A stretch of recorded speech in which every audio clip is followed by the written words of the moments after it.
با شرابش بسازی، قمارباز از با قماربازیش بسازی، بازنگر و موسیقیدان و دلاک از امروش دوستی داشته باشی، باز بسیار خوب مسلمان هستی، خوب دعوتگر هم هستی. نه خیر طور نیست. راه توحید و سنت راه حیل دشواری است. تمام انبیا علیهم السلام در را جانهای مبارک خود فدا کردیم و این جان ناقابل ما چی باشد که ما و شما از هر طواغیت بترسیم و از سخنان بیهوده مردم بترسیم. بعضی از مردم ها را اگر دیده باشین میگن که اینها زیاد افراط میکنن، اینها اینطور. این چیزی است که رسول صلی الله علیه و سلم گفته بود که روزی میشد که این دین اسلام پس به غربت میره و من و شما هم زیاد مبارزه بکنیم، در پشت سخن بیهوده مردم نگردیم، آنچه که الله و رسول الله صلی الله علیه و سلم گفته برسانیم، بالای خود عمل بکنیم، بالای فامیل خود عمل بکنیم و از هیچ کسی هراس نداشته باشیم بجز الله سبحانه و تعالی. الله متعال در سوره مائده می فرماید فلا تخشوا الناس واخشونی، از مردم نترسید، از الله بترسید. اگر به این مردم اعمالشان قبول بکنی، اعمالهای شرکی و کفری و طاغوتی و خرافاتی و بدعتی هایشان قبول بکنی، خیلی یک انسان خوب، یک مسلمان خوب هستی. مثل سیکولرها از دین و گپ نزنی، از دنیا زیاد گپ بزنی.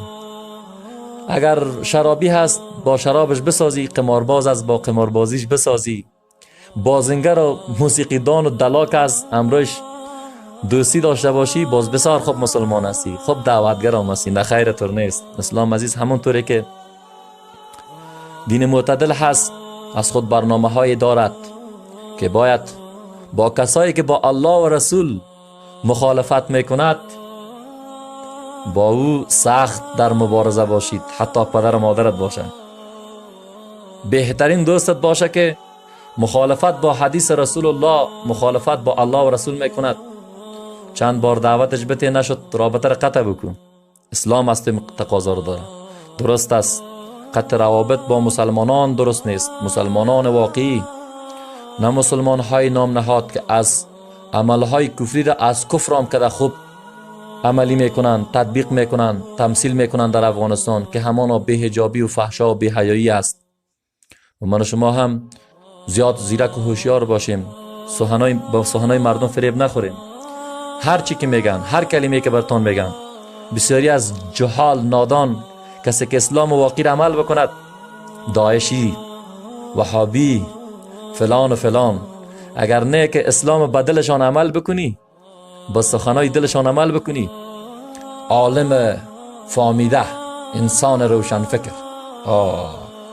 استالای غربیشان قبول کنی، تو جوان روشن فکر، عالم روشن فکر است. اگر نکردی آنچه که الله و رسول الله گفته، به طریقه رسول الله صلی الله علیه و سلم دعوت دادی، حق حق گفتی، باطل باطل گفتی، بگوی دیگه جوان کونه فکر، افراطی، هر چیز، همه لقب ها را قبول بکنید ان شاء الله. سربلندی هم از ما و شماست.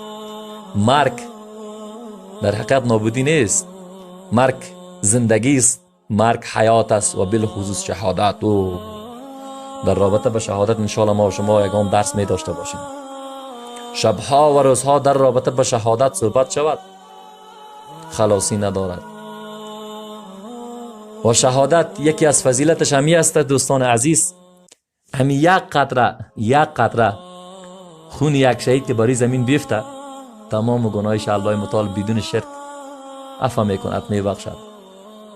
شهادت کنم شهادت باشه فقط به خاطر الله متعال، به خاطر تطبیق شریعت الله، به خاطر سربلندی دین الله باشد. از هر راهی که شهید نشی مقصد به سربلندی اسلام باشد، شهادت است. نه ای که شب و روز در خدمت طواغیت و بعضی مردم های کمونیست باشی باز بگویی من شهید شدم. نه خیری، شهادت نیست، این مرداری است. خود را خوش نسازید بم یک نوشته کردن شهید و فلان و فلان. شهادت پیش الله است که کی شهید شده کی نمیشه و کی هدف شهادت داره و در نزد الله است. والله متعال برای یک و یکی از ما و شما شهادت در راه الله را نصیب بکند، در راه قرآن و حدیث را نصیب بکند.